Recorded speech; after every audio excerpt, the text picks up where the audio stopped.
Get the hell out of my first-class cabin." Heather Jensen's voice was a venom-laced dagger, sharp and dripping with condescension. She wasn't just speaking, she was pronouncing a judgment, her manicured fingers seizing a boarding pass, a perfectly legal, astronomically expensive ticket, and ripping it straight down the middle.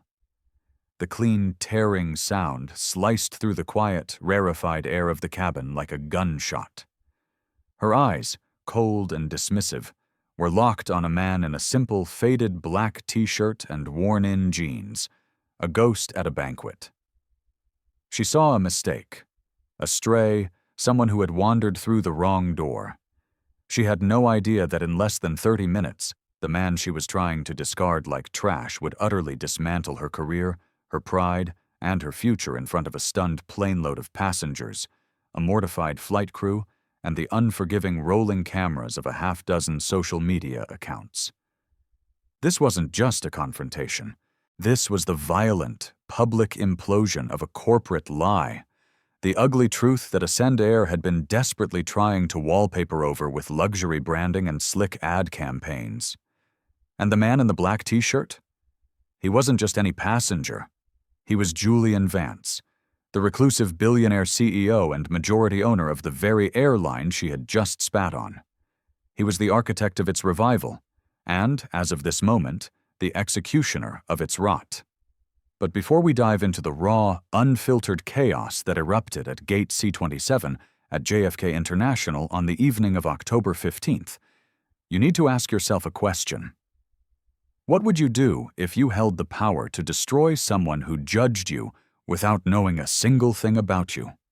Let us know in the comments below, and if you want the full, uncut story of how one man's quiet investigation led to the most shocking corporate takedown in aviation history, do us a solid, smash that like button, subscribe to the channel, and ring that notification bell because you are not going to want to miss a single jaw-dropping second of this. The time was 7:15 p.m. Eastern. Ascend Air Flight 712 from New York to San Francisco was in its final boarding stages. The first-class cabin was an oasis of manufactured tranquility, the soft hum of the ventilation, the hushed clink of ice in crystal glasses, the scent of leather and faint, expensive perfume.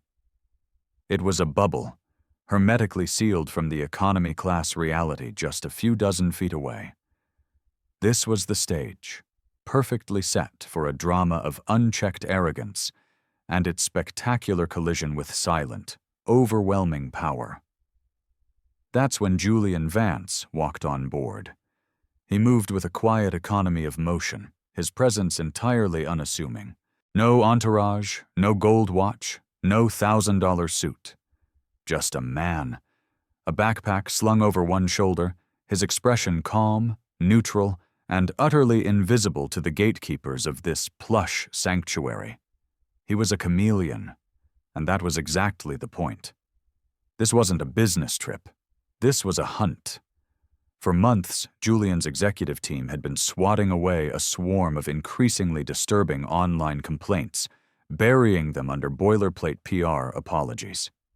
The complaints all echoed the same theme. Ascend Air's staff, particularly in premium cabins, treated passengers like royalty or refuse based on a single, shallow metric: their appearance. It wasn't about race, not overtly. It was subtler, more insidious.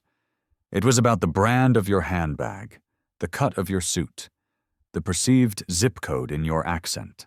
It was a sickness.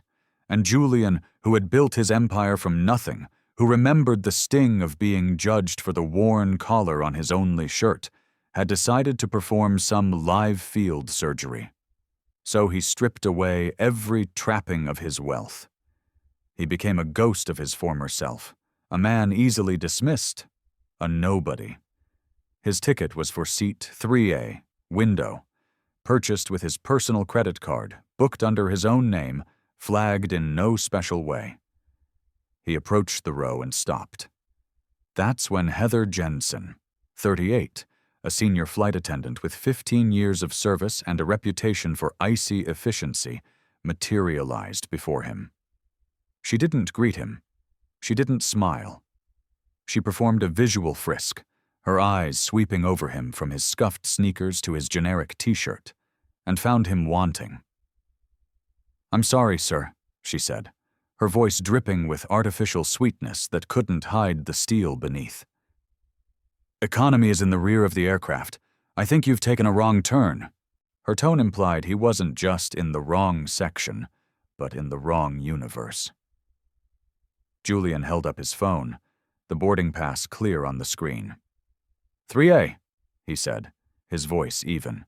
"This should be it." Heather didn't even glance at the screen. Her eyes narrowed. "I'm quite certain that seat is already assigned. There must be a system error." She gestured vaguely over his shoulder with a flick of her wrist, a silent command for him to retreat to the world of smaller seats and fewer privileges.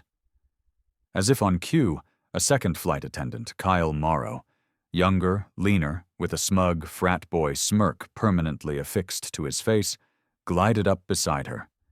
He let out a low, patronizing chuckle. "Yeah, buddy, you sure you read that right? SFO is a long flight to be in the wrong zip code." A flicker of something, annoyance, a memory of 1,000 similar slights from a lifetime ago, crossed Julian's mind, but he kept his face a placid mask. This was why he was here. This venom was the disease he had come to cure. "It says 3A, first class," he repeated, holding out both his phone and his driver's license. Julian Vance. Heather finally took the license, holding it between two fingers as if it were contaminated. She barely glanced at the name or the photo. "This is highly unusual," she sniffed, her disbelief an insult in itself. "We've had issues with forged documents recently, just last month in Denver." She was building a narrative, painting him as a con artist, a low-level grifter trying to scam a free glass of champagne. The reference was a fabrication, a phantom incident designed to legitimize her prejudice. From the front of the cabin, the cockpit door opened, and Captain Robert Thorne emerged, summoned by a subtle nod from Heather. He was tall, silver-haired, with the kind of square-jawed, authoritative face that belonged on a recruitment poster. He assessed the situation with a cold, impatient glare. "Is there a problem here, Heather?" he asked, his voice a low rumble of command. "This gentleman is insisting seat 3A is his, Captain, but the system shows it's been allocated to our Platinum Medallion guests." "Sir, if you don't return to your assigned cabin, we'll have to have you removed from the aircraft," Captain Thorne stated, not as a warning but as an inevitability. He was already looking past Julian, his focus on the real VIPs. At that moment, Richard and Laura Hamilton, a couple dripping in old money and brand-new designer travel wear, drifted toward the seat, champagne flutes already in their hands. They exuded the effortless arrogance of people who had never been told no. "Are we going to have an issue?" Richard Hamilton asked, his voice bored, looking right through Julian as if he were a piece of inconvenient luggage. "Not at all, Mr. Hamilton. We're just clearing out a minor seating discrepancy," Heather purred, her entire demeanor transforming into one of fawning servitude. The Hamiltons offered a thin, dismissive smile and settled into seat 3A and 3B, the seat reassignment having clearly been an under-the-table favor arranged by Heather. Julian didn't raise his voice. He didn't move.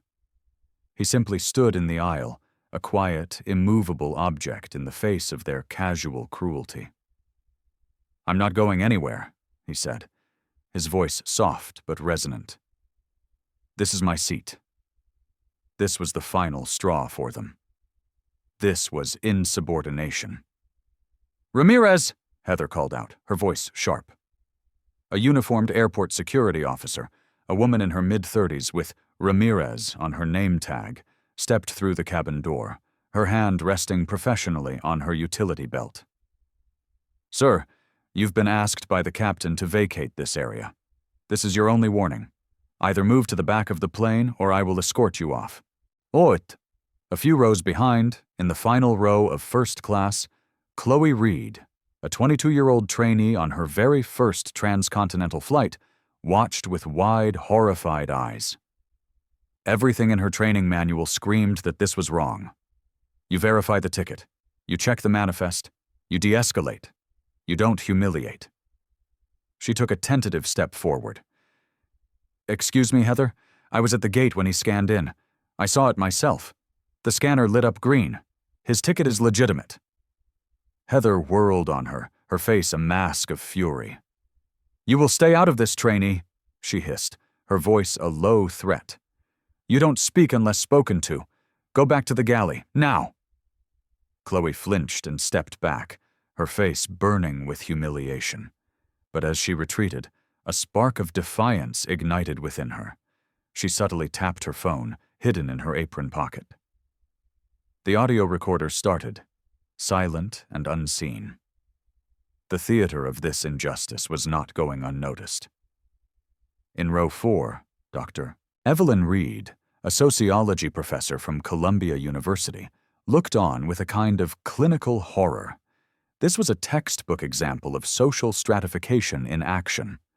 She pulled out her phone and hit record, her thumb shaking slightly. "This is overt status discrimination," she muttered to her seatmate, a tech blogger named Ben Carter.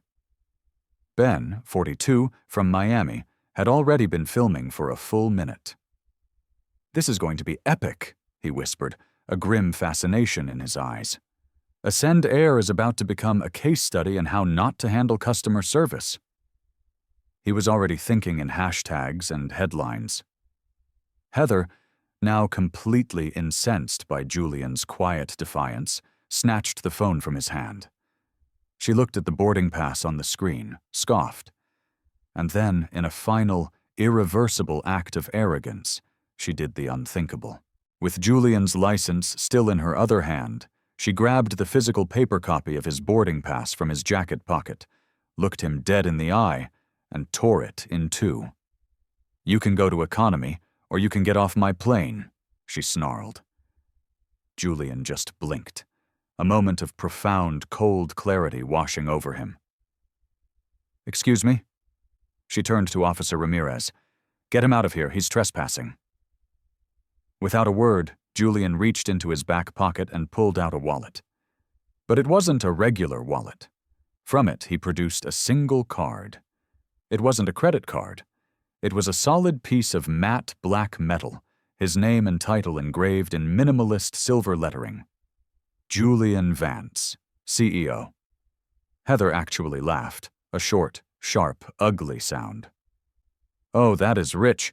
You people are getting creative, I'll give you that. Fake business cards now?" she asked, her voice loud, performing for the other passengers. Even Captain Thorne seemed to find this amusing. "Sir, your little performance is over. You've been warned." Julian, his face still a mask of calm, lifted his phone. He didn't call security. He didn't call the police. He speed-dialed his executive assistant, Alicia. "Alicia," he said, his voice steady. "Log this call. Time-stamp it. Contact the entire board. Let them know we have a code-red situation on Flight 702 at JFK. Tell them their CEO is about to be forcibly removed from one of his own aircraft." Across the country, Alicia Harris, a woman legendary for her efficiency, answered instantly, her voice crisp and urgent. "Already on it, Julian. The alerts are out. Board members are joining a secure channel now." Meanwhile, the Hamiltons, now fully settled into seat 3A, the throne Julian was meant to occupy, clinked their champagne glasses together, pointedly ignoring the man they had helped to displace.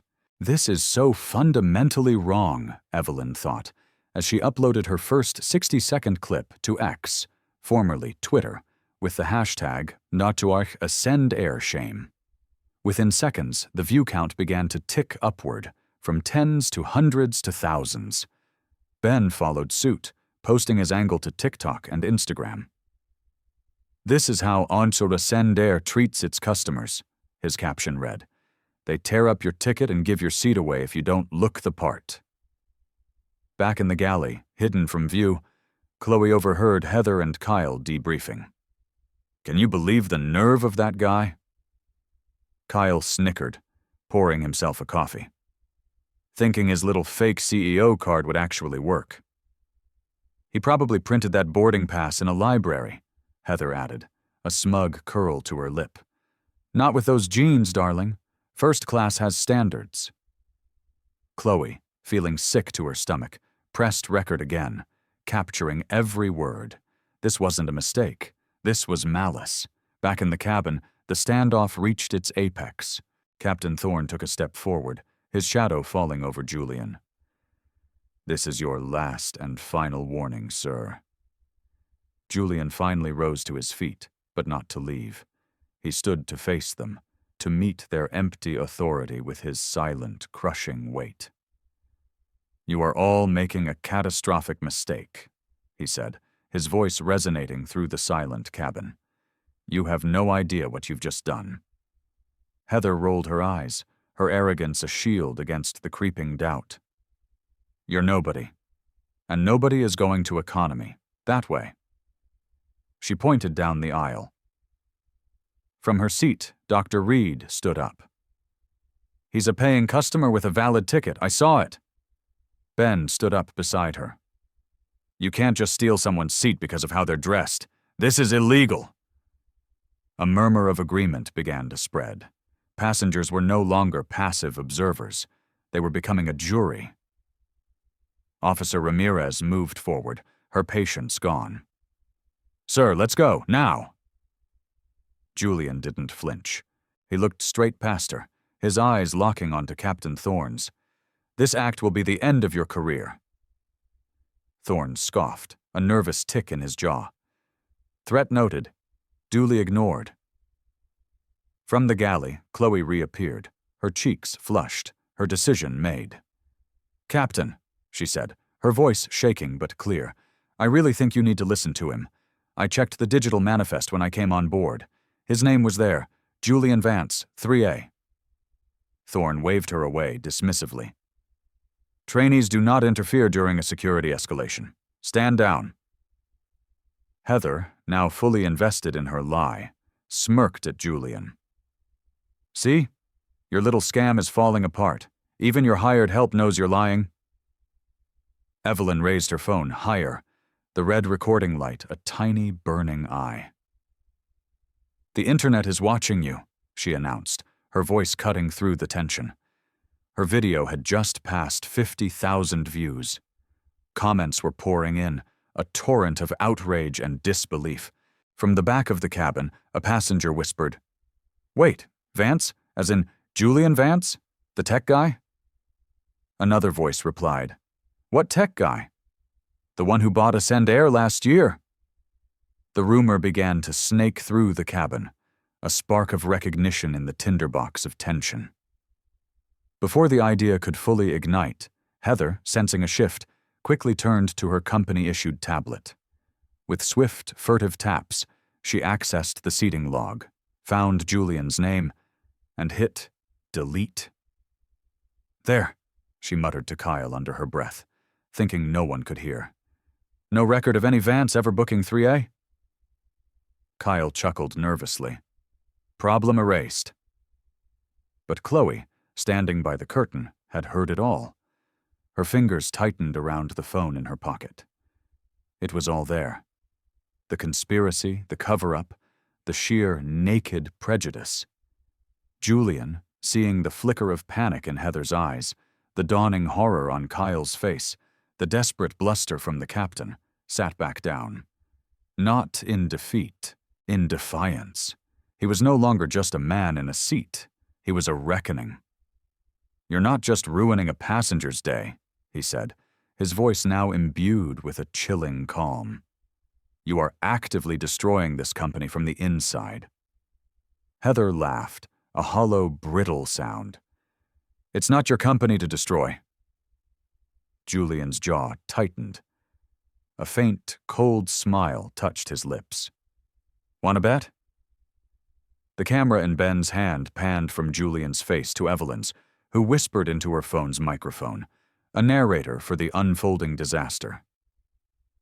Something biblical is about to happen here. Stay tuned. The cabin was a pressure cooker, and the lid was about to blow clean off. Captain Robert Thorne's voice, amplified by the intercom, was the sound of authority beginning to fray. "Attention, passengers. Due to an ongoing security issue in the first-class cabin, we ask that you remain in your seats. We are currently removing a non-compliant individual." The phrase non-compliant individual was so sterile, so corporate, it made the injustice feel even colder. The entire cabin was now wrapped, a silent, captive audience. Julian Vance remained seated, an island of calm in a sea of manufactured chaos. He stared forward, unblinking, as the last vestiges of company policy were twisted into a weapon against him. Heather stood just a step behind the captain, a smirk of vindication on her face.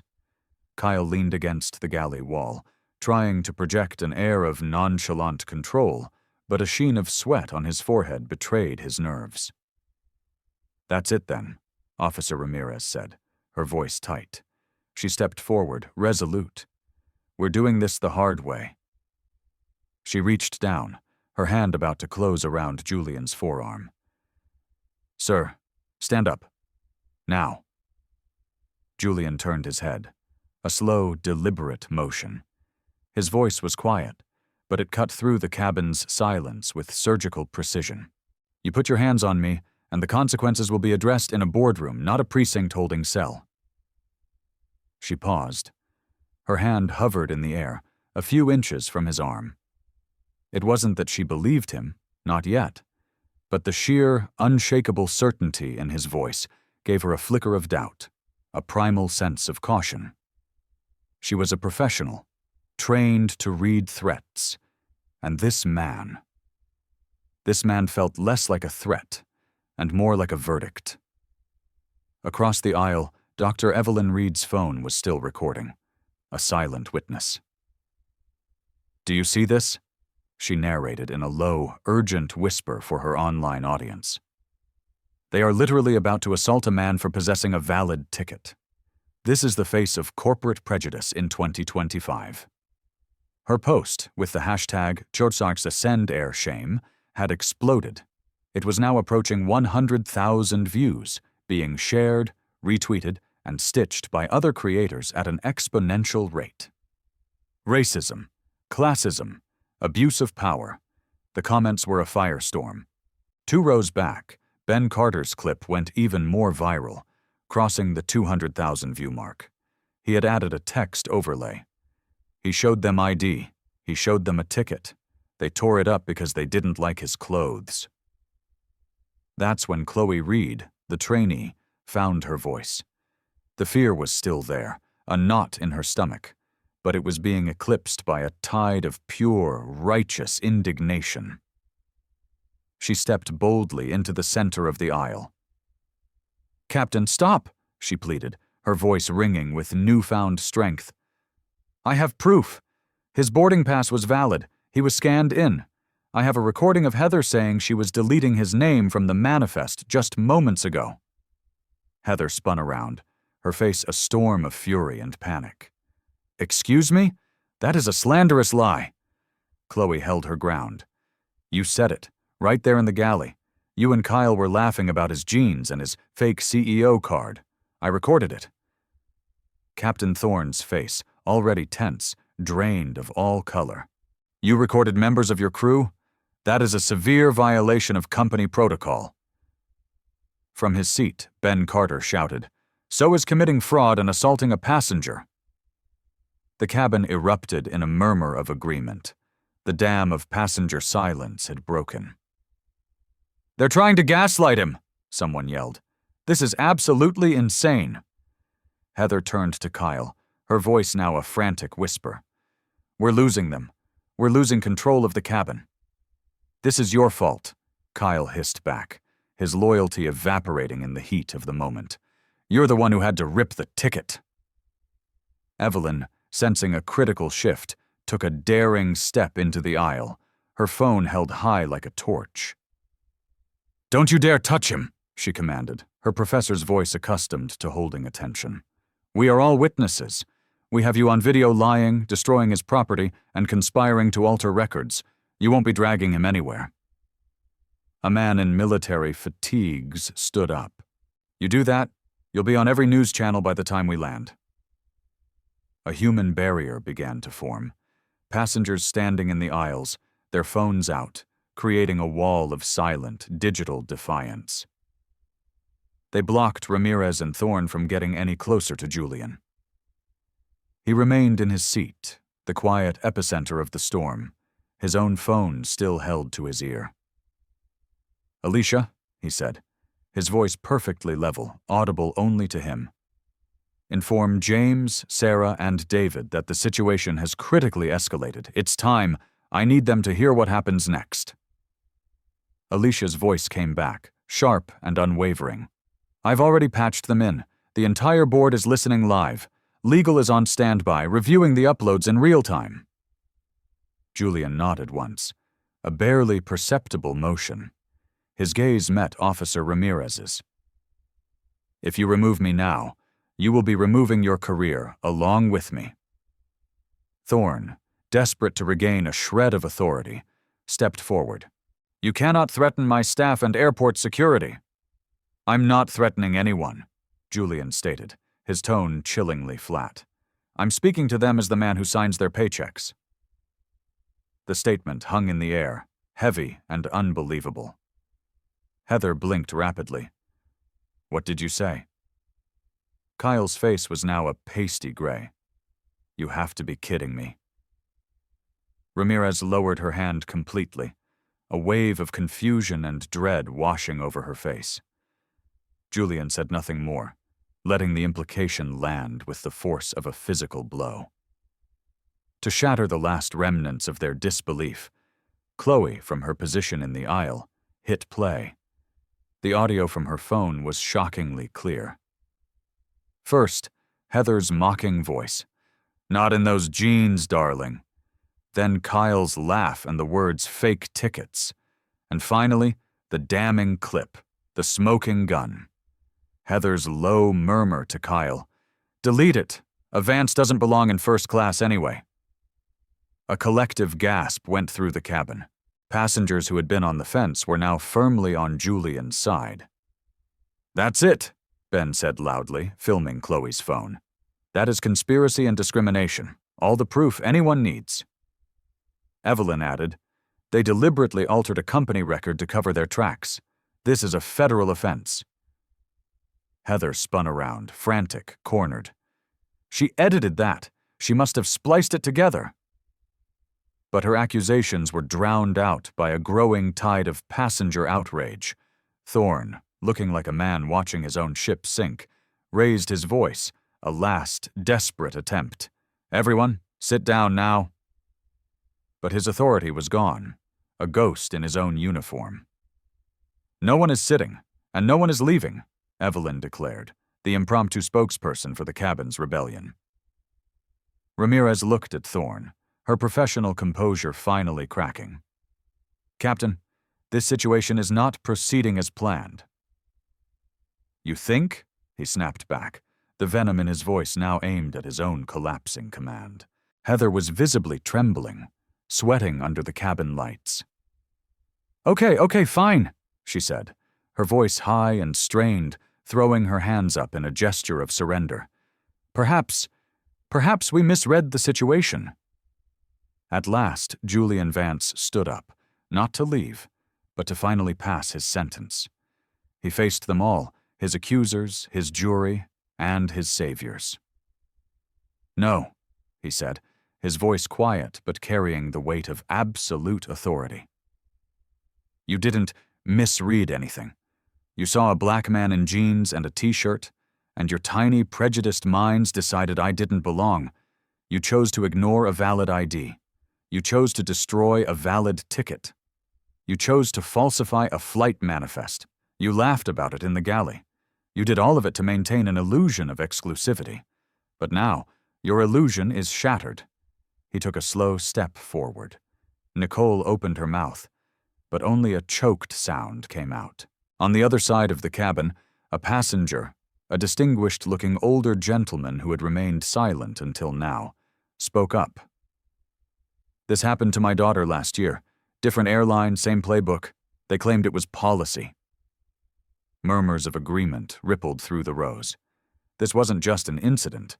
It was a pattern they all recognized.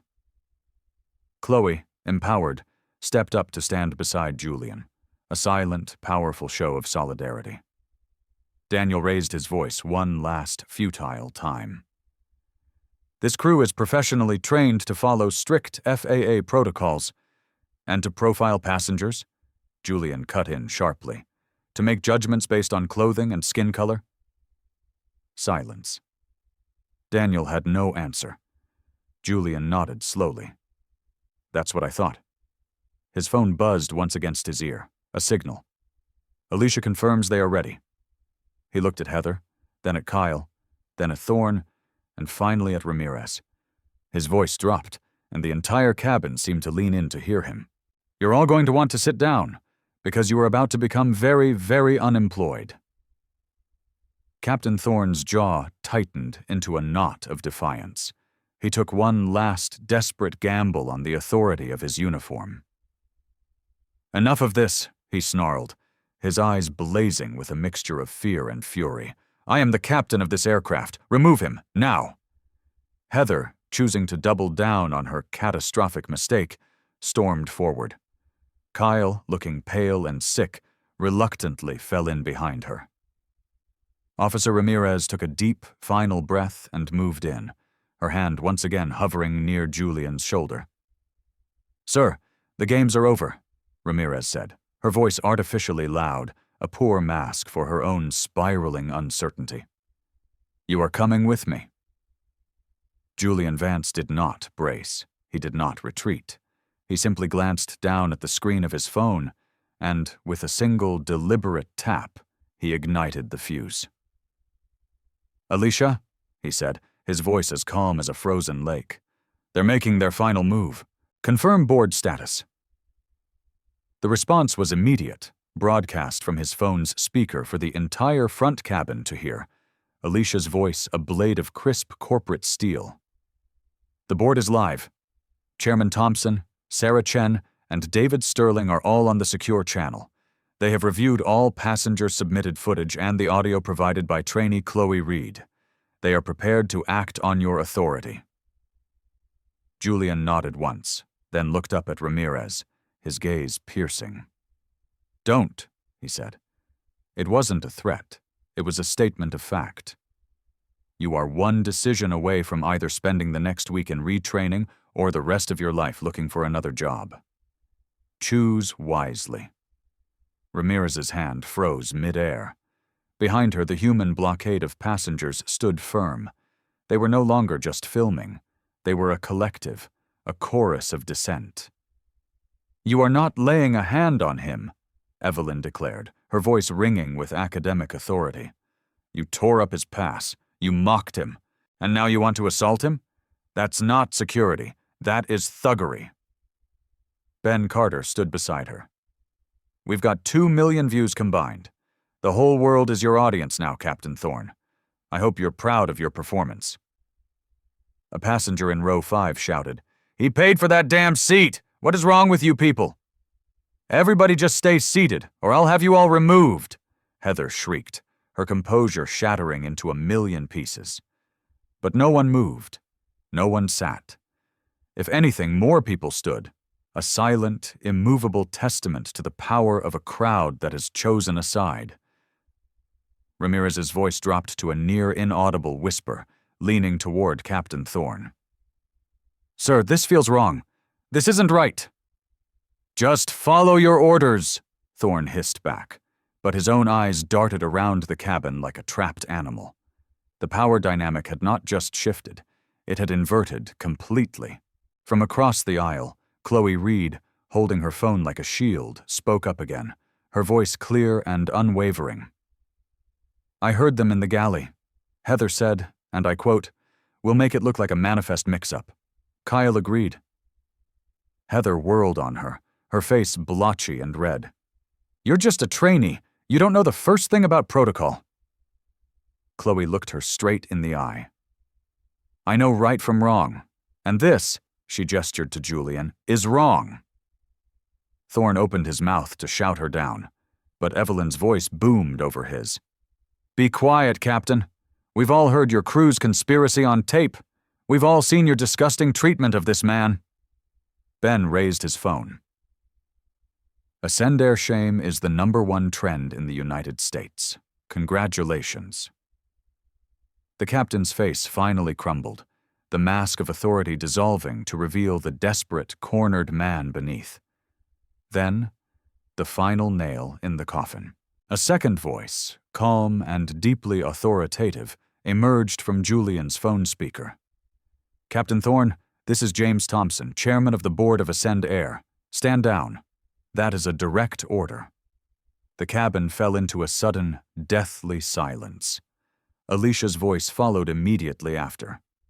Executive authority has been transferred to Mr. Vance under Emergency Protocol 17 Alpha. He has our full and unconditional backing. You are to follow his directives without question or delay. Julian Vance took a slow, deliberate step forward, his eyes sweeping over the 4 individuals who had orchestrated their own demise. But before he addressed them, he turned to the passengers who had become his impromptu army. Thank you, he said, his voice resonating with genuine gratitude. Thank you for not just filming, but for standing, for not accepting what you knew to be wrong. Then he looked directly at Chloe, his expression softening. You showed more courage and integrity today than I've seen in my entire executive team. You are a credit to this airline. Chloe's eyes welled with tears, a mix of relief and shock. Heather took a stumbling step back, her mind finally catching up to the catastrophe. Look, Sir, maybe we misjudged. You didn't misjudge, Julian interrupted, his voice turning to ice. You chose to see a costume, not a customer. You chose to tear up a boarding pass you knew was real. You chose to falsify a legal document. You laughed about your crime. And now you are scrambling because the lights are on and everyone can see the rats in the cellar. Thorne, desperate, tried one last time. Sir, we can call in federal authorities to sort this out. That won't be necessary, Julian said, stepping fully into the aisle, his presence now filling the entire cabin. He let the silence hang for a moment before delivering the final devastating blow. Because I am Julian Vance, founder, CEO, and majority shareholder of Ascend Air, and as of this exact moment, every single second of this disgraceful incident is being reviewed by my board of directors. The air left the room. Heather's mouth fell open in a silent, horrified gasp. Kyle stuttered. No, you're lying. Julian didn't even look at him. Alicia, patch Chairman Thompson through again, please. A moment later, the chairman's voice boomed from the speaker, leaving no room for doubt. This is James Thompson. I confirm that the man standing before you is indeed Julian Vance. We have seen and heard enough. This entire situation is a profound embarrassment to our company. Any Ascend Air employee who attempts to interfere with Mr. Vance's directives from this point forward will face immediate termination and potential legal action. Ramirez physically recoiled, as if she'd been struck. Kyle looked like he was about to vomit. Captain Thorne's voice was a ragged whisper. Oh my God, I knew it, Evelyn breathed, a triumphant, heartbroken look on her face. I freaking knew it! Ben just laughed, a sound of pure, astonished admiration. Holy hell, he's the boss. That's the ultimate boss move. Heather finally found her voice, a trembling, pleading whimper. Mr. Vance, I'm so sorry. I didn't know. Julian finally turned his gaze fully upon her, his eyes cold, clear, and utterly unforgiving. That was the entire point. You shouldn't have to know who I am. You should see a customer. You should see a human being. You saw your own reflection, your own prejudice, and you decided I did not deserve the dignity of sitting in a seat I paid for, on an airline I own." He then turned his attention to Ramirez. "You still have a choice. You can make the right one, right now. What's it going to be?" The security officer swallowed hard, her Adam's apple bobbing. She slowly, deliberately stepped back from the aisle, creating a clear space. I'm not touching him," she stated, her voice shaking. "I want no part of this." A ripple of soft, appreciative applause spread through the cabin. Daniel stood frozen. Heather was in full-blown shock. Kyle leaned against the wall, looking as though his bones had dissolved. Julian lifted his phone again, his voice now a crisp executive order. "Alicia, please inform the board that we will be proceeding with immediate crew terminations before we depart. I need a replacement crew at gate C27 in 10 minutes. From the phone, Alicia's reply was instantaneous. "Confirmed, Mr. Vance. Replacement crew is being scrambled now." "Please, Mr. Vance," Nicole begged, tears streaming down her face. "It was just a mistake." "No," Julian replied, his tone cool and final as a closing coffin lid.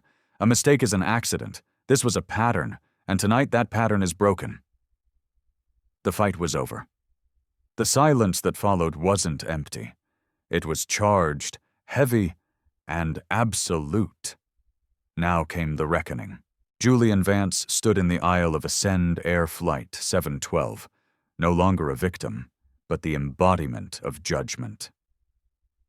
"Let's make this perfectly clear for the record," he announced, his voice carrying effortlessly through the stunned silence of the first-class cabin. "My name is Julian Vance. I am the Chief Executive Officer of this company. What you have all just witnessed is not a simple customer service failure. It is a cancer of arrogance and prejudice that I came here tonight to cut out, and that surgery begins now." A collective, audible gasp went through the cabin. Heather Jensen staggered back, her hand clamped over her mouth as if to stifle a scream. Kyle Morrow, who had been leaning against the galley wall, seemed to shrink, his smug bravado replaced by the vacant stare of a man watching his life implode. Captain Robert Thorne looked as if the very air had been punched from his lungs. You're the Julian Vance?" Thorne stammered, the reality finally, crushingly, dawning on him. "The same," Julian replied, his voice devoid of emotion. "And unless you prefer to have Port Authority security escort you off this aircraft in front of a terminal full of people and their recording smartphones, I suggest you offer no further resistance." Officer Ramirez, who had been slowly backing away, now stood rigid by the bulkhead, her arms crossed, her expression a grim mask of resolve. "I'm not interfering with this," she stated to no one in particular. "I'm officially standing down." Evelyn, still recording, covered her mouth. Oh my God, he baited the trap, and they walked right into it. Ben let out a low whistle. "You ever see someone walk into a lion's den with that much patience? He didn't come to argue. He came to collect evidence." Julian turned back to his AirPods. "Alicia, confirm the board's decision on termination protocol." Her voice replied instantly on speaker, a clear, authoritative bell tolling for the damned. "James, Sarah, and David are unanimous. Terminations are approved with cause. Emergency Protocol 17 Alpha grants you full authority to proceed on site." "Mr. Vance," Heather whimpered, slumping into a nearby jump seat, her body racked with tremors. "Please, I have a family. I didn't know who you were." Julian tilted his head, his expression not cruel, but clinical and unimpressed. "That is the core of the problem, Ms. Jensen. Your respect is conditional. It is a commodity you dispense only to those you deem worthy. That is not how my airline will operate, not for one more minute." Kyle, desperate, tried to find an angle, his hands held up in a pleading gesture. "Look, man, it wasn't personal, it was just—" "Stop talking, Mr. Morrow," Julian commanded, without even turning to look at him. You had multiple opportunities to verify my ticket. You mocked a card bearing my actual name. You participated in a conversation to illegally alter a flight manifest. You stood by and smirked while your colleague assaulted a customer. Every part of that was personal. That wasn't just bias. That was an act of deliberate corruption. Finally, he turned to Captain Thorne, his gaze as heavy and unyielding as granite. And you, Captain, the highest-ranking officer on this plane, the one person entrusted with the ultimate safety and dignity of every soul on board. You sanctioned all of it without a single question, without demanding a single piece of evidence. You steamrolled protocol to appease a wealthy couple because you made a snap judgment that a man who looked like me couldn't possibly belong in a seat like this. Thorne looked down at his own impeccably polished shoes, unable to meet Julian's eyes. I made a judgment call. No, Julian corrected him sharply. You made a prejudiced call. And as of this moment, you are grounded, indefinitely. Alicia's voice returned. Mr. Vance, the replacement crew is at gate C-27. The ground manager has been briefed. They are awaiting your signal to proceed with the crew escort. Julian took a small step back, creating a clear path to the exit. Ms. Jensen, Mr. Morrow, Captain Thorne, you are all relieved of duty, effective immediately and permanently. Your employment with Ascend Air is terminated. Gather your personal belongings. You will be escorted from this aircraft. You are not to set foot on Ascend Air property again unless it is at the specific request of our legal department. Heather looked as if she were about to faint. You can't do this. Alicia, Julian said calmly into his device, please confirm their employee credentials have been revoked. Alicia responded instantly. Confirmed.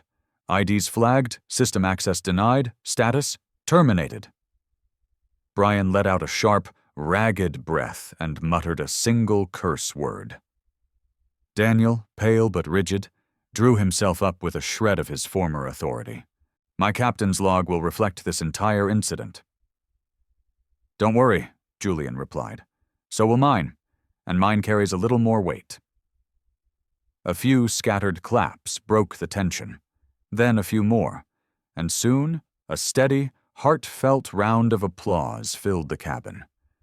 It wasn't loud or boisterous, but it was a clear verdict from the passenger jury. Evelyn was smiling through tears. That's what justice looks like, she whispered. Ben nodded. That's what leadership looks like.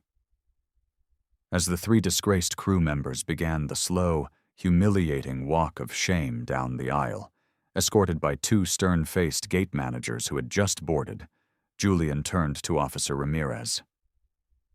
You had a choice.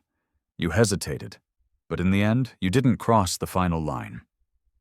Ramirez nodded slowly, her face a mixture of relief and shame. I got caught up. I followed an order I knew was wrong. I'm not proud of that. You will be assigned to a mandatory, comprehensive retraining program, Julian stated, after which you'll be reassigned to a different terminal. This is your one and only shot to prove you've learned something tonight. Ramirez didn't cry, but her eyes glistened. Thank you, sir. Chloe Reed, who had been standing quietly off to the side, still clutching her phone like a talisman, found herself the focus of Julian's attention. He walked over to her and extended his hand. Ms. Reed, you are being promoted, effective immediately. This airline doesn't just need more staff. It needs a stronger spine. It needs more people with your integrity. Chloe's eyes widened in disbelief. Seriously? Deadly serious, he said with a firm nod. Alicia will arrange for a new badge and your official wings to be waiting for you when we land in San Francisco. More applause broke out, this time louder. One passenger called out, Finally, someone in charge who actually cares. Alicia chimed in one last time. Mr. Vance, the board has approved a full fleet-wide policy audit starting immediately. All three have expressed their full support for your actions. David Sterling will personally oversee the implementation of a new, zero-tolerance compliance protocol. Also, compensation packages are being drafted for all passengers on this flight. Julian allowed himself a small, tired smile. "Thank you, Alicia. Keep me posted." Then, raising his voice to address the cabin, he said, "Ladies and gentlemen, I want to personally thank all of you for your patience and for your courage. This flight will be delayed, but I promise you, it will depart, and every single person on board will be treated with the dignity and respect they deserve." Evelyn wiped a tear from her eye. "You may have just changed this entire industry tonight, Mr. Vance." Ben grinned. "This is going to be taught in business schools for the next 50 years. Marcus just shrugged. "Let it be. Sometimes the truth needs a little turbulence to be heard." A few rows down, a woman said softly, "My own son has been through this exact thing. Thank you for not letting them win." Julian looked around the cabin, at all the faces now looking at him with respect and gratitude, and said, "No one should ever have to look like money to be treated like a person." And with that, he walked back to his seat, 3A, the one where he had belonged all along. This time, as he sat down, no one challenged him. No one questioned him. No one dared. The cabin was finally his. 10 minutes later, the air in the brightly lit terminal outside gate C-27 crackled with a tension that mirrored the cabin's earlier ordeal. Heather, Kyle, and the now ex-Captain Thorne stood under the harsh fluorescent lights, their uniforms suddenly looking like ill-fitting costumes. They had been stripped of their authority, their wings, their careers. They were just people now, holding carry-on luggage like any other traveler, their faces a ruin of shock and disgrace. Julian Vance stepped briefly off the jet bridge, flanked now by 2 airline-sanctioned security officers, with Alicia still a calm, persistent voice in his ear. Heather, her mascara a black smear beneath her swollen eyes, kept whispering, "I didn't know, it was just a misunderstanding." "You knew exactly what you were doing," Julian said, his voice quiet but final. "You didn't need to know my title. You only needed to recognize my humanity. You saw a paying customer with valid identification, and you failed that simple test." Kyle stood beside her, his arms crossed tightly, all the fight gone out of him, replaced by a hollowed-out emptiness. "You're done," Julian continued, his gaze unwavering. "Your employee records are sealed. You will receive no severance package. All flight benefits are permanently revoked." Alicia's voice confirmed it in his ear. Confirmed. "Systems updated, Mr. Vance. They are completely locked out." Then there was Thorne, who had been a titan on the aircraft minutes earlier. Now he just looked like a man who had forgotten that the first rule of leadership is to listen. "I have 23 years of flawless service," he muttered to the floor. "Which makes your failure tonight all the more unforgivable," Julian replied sharply. The security officers gestured for them to move towards the main terminal exit. As they walked away, swallowed by the anonymous airport crowd, Julian turned his attention back to the gate area. Officer Ramirez was still there, leaning against a wall, her expression heavy. She pushed herself off the wall and stepped forward. "You gave me a chance," she said softly. "I almost blew it."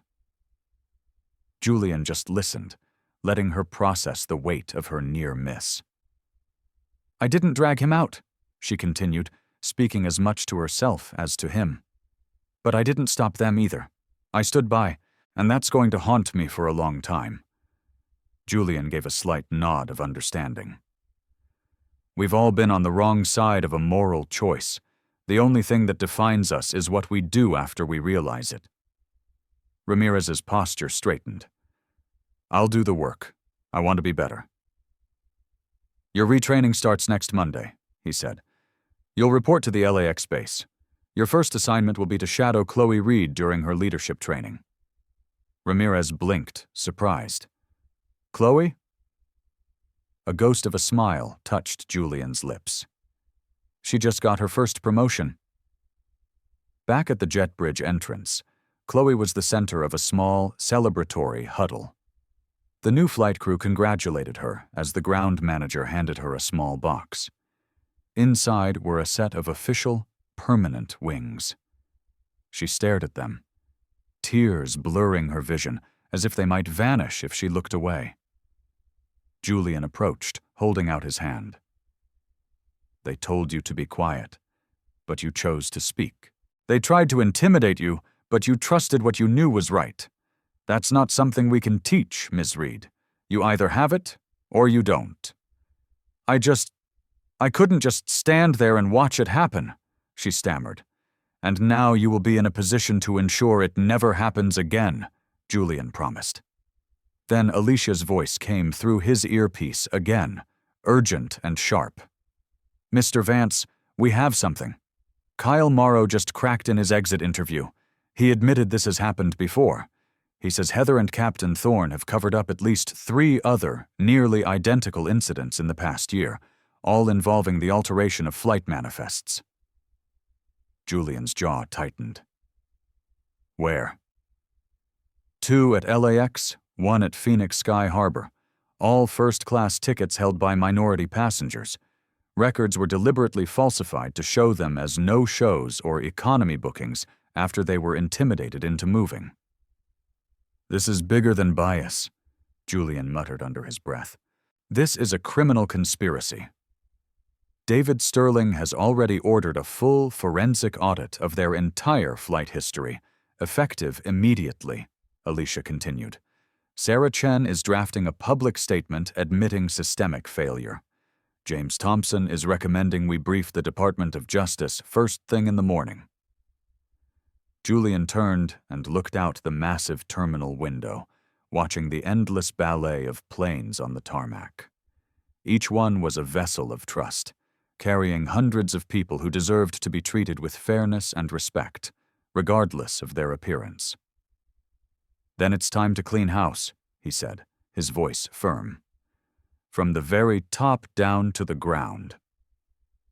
He walked back toward the gate, where the other passengers from Flight 712 were patiently waiting, having been temporarily deplaned during the crew change. As he approached, a soft ripple of applause followed him. A woman stood up. You didn't have to put yourself through that, she said. But you did. You could have just fired them from an office, another man added. But you stood there and took it with him. You showed us who you are.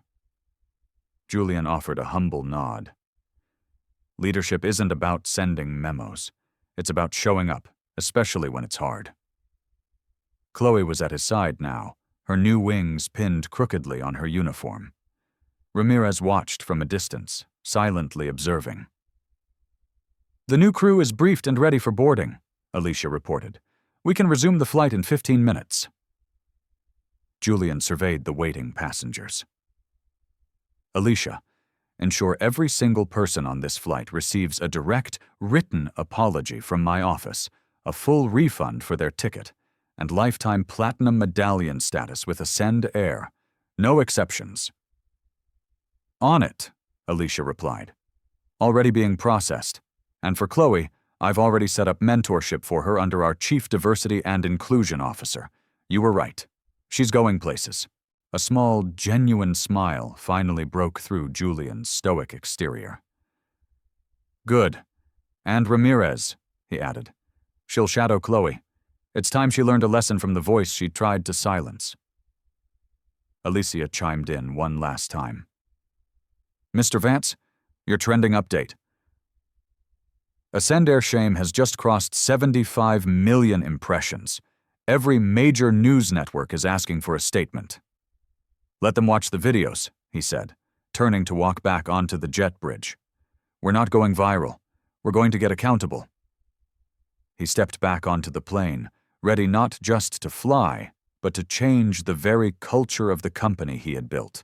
One flight, one person, one act of integrity at a time, all before they ever left the ground. The wheels of Flight 712 finally lifted off the JFK runway at 9:12 p.m., nearly 2 hours behind its scheduled departure.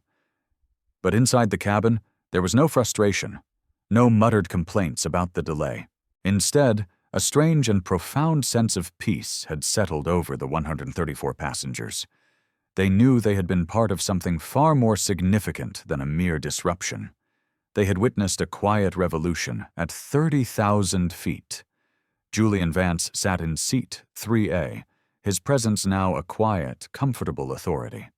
His seatmate, a man who had watched the whole thing unfold, gave him a respectful nod, but knew to give him his space. Some moments, he understood, required silence. As the glittering lights of New York City dissolved into a blanket of clouds below, Julian watched the new flight crew move through the cabin. They operated with a calm, deliberate professionalism, their every action infused with a new sense of purpose. And leading them, with her newly pinned wings glinting in the dim cabin light, was Chloe Reed. She still looked a little overwhelmed, but she moved with the grace of someone who had found their calling in the midst of a storm. Across the aisle, Evelyn and Ben were comparing notes, their phones finally put away. "You've done more than just fix one flight," Evelyn said, leaning across the aisle to speak to Julian. Ben added, "Your name and what you did here tonight is literally everywhere.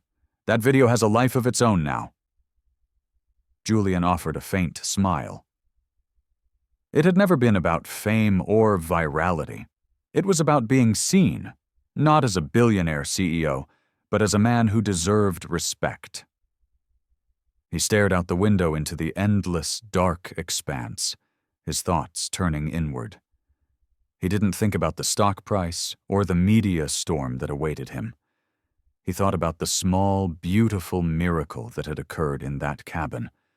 A group of complete strangers from different walks of life had chosen to stand up for one of their own rather than stand by in comfortable silence. That, he knew, was the real victory. In the front galley, Officer Ramirez, who was flying as a passenger to her new assignment in LA, was in a quiet conversation with Mia. "Thank you," Ramirez said, her voice low, "for not giving up on me." Chloe smiled gently. "We all have things to unlearn. Today was a learning day for everyone." Later, a couple who had witnessed the whole thing came forward to speak to Julian.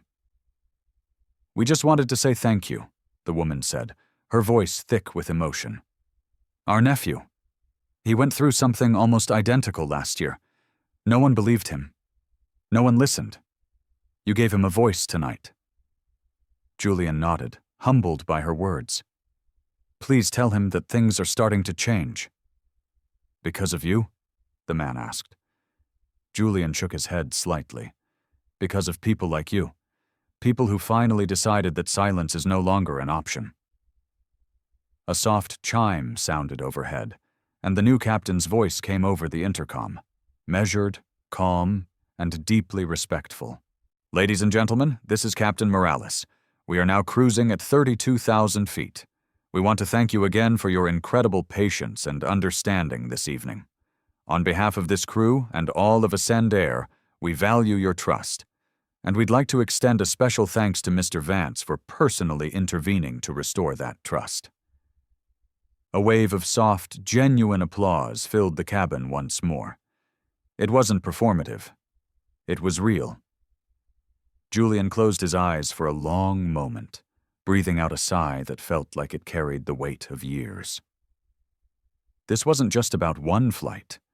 It was for every time he had been followed in a store, every time he had been passed over for a promotion he deserved, every time he had been told, in 1,000 subtle ways, to prove he belonged. It was for the young, broke kid from the rough side of town who used to sit in the very last row of planes like this, dreaming of one day owning the entire airline. And now here he was, not just an owner, but the architect of its soul. Alicia's voice came through his AirPods one last time. A gentle whisper. "All board directives are being executed. A public apology from the board is scheduled for 8 a.m. The fleet-wide audit is already underway. Legal is preparing ethics and bias reviews for every single one of our bases." "Good," Julian whispered back. Let it begin now. The media is still demanding a personal quote from you, she added. Julian paused, watching a star blaze a silent trail across the heavens. Then, with utter clarity, he replied, "Tell them this. I didn't show up tonight to make a statement. I showed up to make a change." A few rows back, a passenger murmured to his wife, "This whole thing should be a movie." She smiled. "No," she said. "It should be the new policy." The hashtags would continue to trend, and the news cycle would feast on the story for days. But Julian Vance had already tuned it out. He looked at Chloe, commanding her cabin with newfound confidence. He thought of Ramirez, beginning a journey of redemption. He thought of the passengers who had found their voice alongside his. This, he realized, is what a legacy actually feels like. Not your name on a building, not a fawning magazine profile, but a culture shifted on its axis in the middle of the night, 32,000 feet above the sleeping world. Months later, the Vance mandate would be fully implemented across Ascend Air's global network. Zero tolerance for discrimination. Mandatory bias response training modeled on the events of Flight 712. A new, direct, and anonymous channel for employees and passengers to report misconduct straight to the board. Chloe Reed would be promoted to a leadership role in the airline's national training division. And Officer Ramirez, after excelling in her retraining, would become her co-facilitator. And Julian Vance? He would continue to fly, sometimes in coach, sometimes in first class, and he would quietly ensure that every single cabin, on every single flight, became a space where no one ever again had to justify their right to be there. The clouds outside the window eventually thinned, revealing a soft, impossibly vast blanket of stars. Somewhere far below, the world was a tapestry of quiet, blinking lights. And in seat 3A, Julian Vance sat perfectly still, no longer chasing justice, but flying right alongside it,